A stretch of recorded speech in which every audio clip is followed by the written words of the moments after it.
Assalamualaikum warahmatullahi wabarakatuh. Hari ini kita akan melanjutkan materi pembelajaran.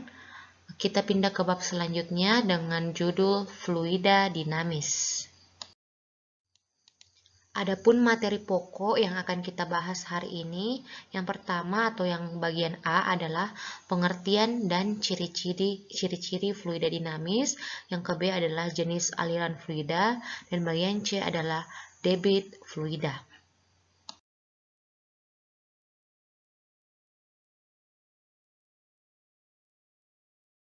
Fluida sangat dekat dan ada di kehidupan kita sehari-hari. Oleh karena itu, saya ingin mengingatkan kembali pengertian dari fluida. Fluida adalah suatu zat yang bisa mengalami perubahan bentuk secara kontinu terus-menerus bila terkena tekanan atau gaya geser walaupun relatif kecil, atau biasa disebut zat mengalir. Nah, di sini saya garis bawahi adalah zat atau zat yang mengalir. Zat yang dimaksud adalah zat cair dan juga zat gas. Fluida dibedakan menjadi dua jenis, yaitu fluida statis adalah fluida yang tidak bergerak. Nah, di mana untuk fluida statis ini telah kita bahas pada bab sebelumnya. Namun sekarang yang akan kita bahas adalah fluida dinamis. Fluida dinamis adalah fluida yang bergerak. Selanjutnya, ciri-ciri fluida dinamis.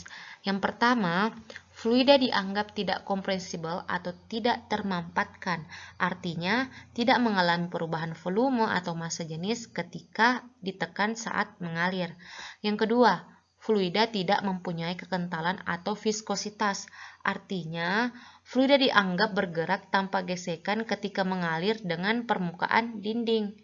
Yang ketiga adalah aliran fluida merupakan aliran laminer, artinya kecepatan dan arah gerak partikel fluida melalui suatu titik tertentu selalu tetap.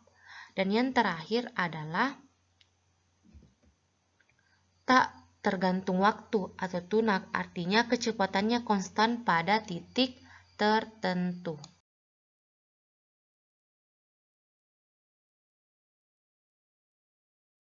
Selanjutnya, jenis aliran fluida dibedakan menjadi dua jenis.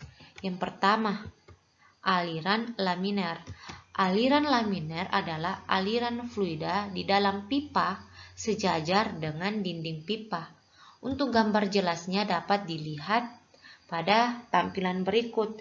Nah, tanda panah itu merupakan gambaran aliran dari air. Nah, aliran laminer ini merupakan aliran yang kecepatannya setiap titik tidak berubah atau konstan. Yang kedua, aliran turbulen. Aliran turbulen adalah aliran fluida dalam pipa tidak beraturan atau tidak sejajar dengan pipa. Untuk gambar lebih jelasnya dapat dilihat pada tampilan berikut.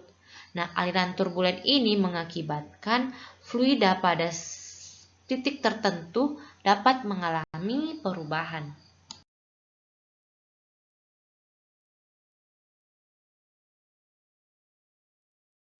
Pada fluida yang bergerak memiliki besaran yang dinamakan debit. Debit adalah laju aliran air. Besarnya debit menyatakan banyaknya volume air yang mengalir setiap detik. Oleh karena itu, persamaan dari debit adalah Q sama dengan V per T. Atau bisa juga digunakan Q sama dengan A dikali V. Bedakan di sini ada V besar dan V kecil. Untuk keterangannya, Q adalah debit dengan satuan meter pangkat 3 per sekon. V besar adalah volume dengan satuan meter pangkat 3. Di sini juga kita bisa menggunakan satuan liter. T adalah waktu dengan satuan sekon. V kecil adalah kecepatan aliran fluida dengan satuan meter per sekon. Dan A adalah luas penampang dengan satuan meter pangkat 2. Untuk contoh soal yang pertama, yaitu fluida air mengalir dalam pipa yang berjari-jari 8 cm dengan kecepatan 4 meter per sekon. Berapakah laju aliran fluida? Yang pertama, tuliskan variabel yang diketahui yaitu R sebesar 8 cm. Nah, konversi ke meter yaitu diperoleh 0,08 meter. Adapun kecepatannya 4 meter per sekon. Yang ditanyakan adalah Q. Nah, sebelumnya ada dua persamaan pada persamaan debit.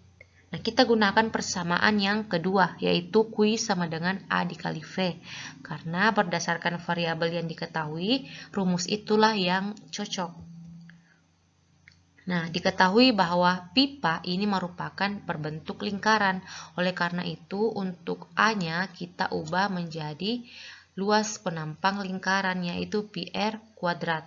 Substitusi nilainya, di sini pangkat 2, maka akan diperoleh besarnya debit air, yaitu 0,08 meter pangkat 3 per second.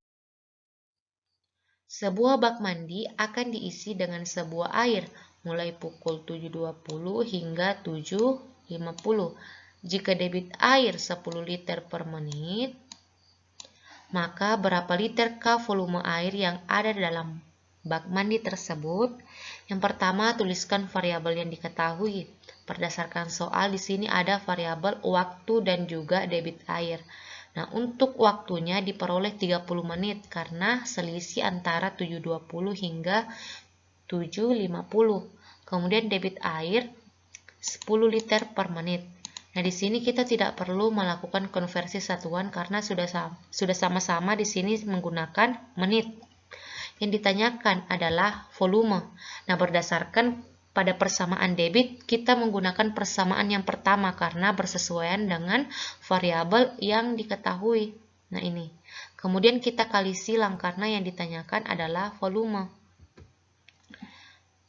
Nah, jadi Q dikali T, 10 liter per menit dikali 30 menit sama dengan 300 liter. Di sini untuk menitnya kita saling meniadakan. Oleh karena itu diperoleh volume sebesar 300 liter.